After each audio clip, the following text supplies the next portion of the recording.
कहानी है एक ऐसे राजा की जिसने गलत तरीके से क्रूरता से अपनी ही प्रजा से धन लूटकर हीरे जवाहरात लूटकर बहुत सारा खजाना बना लिया था। अब राजा के सामने समस्या थी कि इस खजाने को कहाँ रखा जाए, कहाँ छुपाया जाए। राजा ने जंगल में एक शुनशान जगह पर एक बड़ा सा तहखाना बनवाया और उसमें हीरे जवाहरातों को छुपा दिया।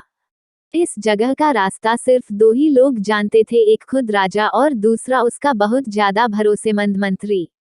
राजा ने सोचा अगर मैं कभी देखने नहीं जा पाया तो कम से कम मंत्री से बोलकर उसे दिखवा तो लूंगा कि खजाना सुरक्षित है या नहीं। ऐसा ही चलता रहा और कहीं से भी खजाना चुरा के लाते और वही छुपा देते थे। एक दिन राजा ने सोचा आज अपना खजाना देखने चला जाए और राजा अपने राजमहल से निकलकर जंगल में पहुंचा। राजा के पास चाबी थी और फिर चाबी से ताला खोला और अंदर चला गया। राजा ने खजाना देखा और खजाना देखकर मंत्रमुग्ध हो गया और अपने आप को सिकंदर समझने लगा। राजा अपार हीरे जवाहरात देखकर फुला नहीं समा रहा था और सोच रहा कि मुझसे ज्यादा इस दुनिया में कोई धनवान नहीं है। उस तहखाने में बहुत बेशकीमती हीरे मोती थे जिनकी शायद दुनिया को भी पता नहीं था। राजा हीरे मोतियों में खोया हुआ था, तभी किस्मत से वहां से मंत्री का गुजरना हुआ और उसने कमरे का ताला खुला देखा तो मंत्री घबरा गया और सोचने लगा कहीं मुझसे ये दरवाजा तो नहीं खुला रह गया जब मैं 2 दिन पहले आया था। मंत्री दौड़ा और झट से दरवाजा बंद कर दिया, लॉक किया और वहां से चला गया। राजा खजाने में खोया हुआ था। फिर अचानक राजा को ध्यान आया, बहुत देख लिया, अब राजमहल चला जाए। और राजा दरवाजे की तरफ बढ़ा तो देखा दरवाजा तो बंद है। राजा के पास चाबी थी लेकिन किसी काम की नहीं थी। राजा दरवाजा पीटता रहा, चिल्लाया भी कोई दरवाजा खोलो। अब वहां कौन आने वाला था, एकदम सुनसान जगह थी। घंटों बीत गए, अब राजा को भूख प्यास लगने लगी और राजा अंदर गया और हीरे मोतियों को हाथ में लेकर बोलने लगा, है बेशकीमती जवाहरात, क्या तुम मुझे एक घूंट पानी पिला सकते हो। राजा को ऐसा लग रहा कि खजाना मुझसे कह रहा है कि गलत तरीके से कमाई गई दौलत तेरी कोई हेल्प नहीं कर सकती। राजा बेहोश हो गया और वहीं गिर गया।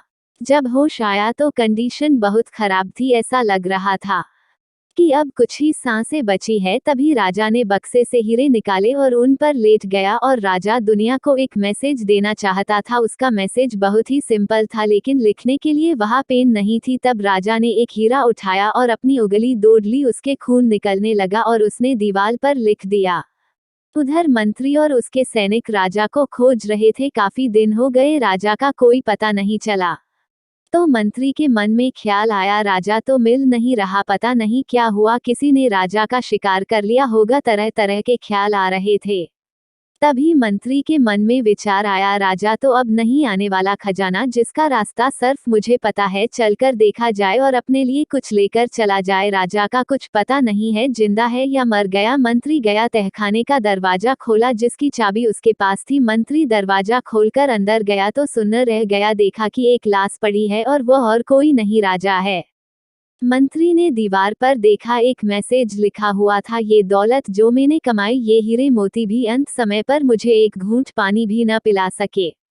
सभी को पता है बचपन से कोई अपने साथ कुछ नहीं लेकर जाने वाला है, फिर भी लोग इसके पीछे भागते हैं। लोग बहुत ही मैटेरियलिस्टिक हो गए हैं। हम न तो कुछ लेकर आए हैं और न ही अपने साथ कुछ लेकर जाएंगे तो सिर्फ अच्छी दुआएं, सिर्फ मैन पर्पज को साथ लेकर जाएंगे और कुछ अच्छी दुआएं। हम इस सब के पीछे भागते भागते अपने मैन पर्पज को भूल जाते हैं। इस समय हम बहुत सारा इन्वेस्ट कर रहे हैं, ड्रेस पर इन्वेस्ट कर रहे हैं, अपने ऊपर इन्वेस्ट कर रहे हैं, बहुत सारी जगह पर इन्वेस्ट कर रहे हैं। मैं आपसे एक छोटी बात कहना चाह रहा हूं कि आप अपनी सोल में इन्वेस्ट करना शुरू कीजिए। उसके लिए थोड़ा सा टाइम निकालिए, मेडिटेट करना शुरू कीजिए, आपकी सोल को सुकून मिलेगा और आपको अच्छा लगेगा। मैं बस आपसे यही कहूंगा कि बांटनी है तो खुशियां बांटिए सभी के प्यार के साथ।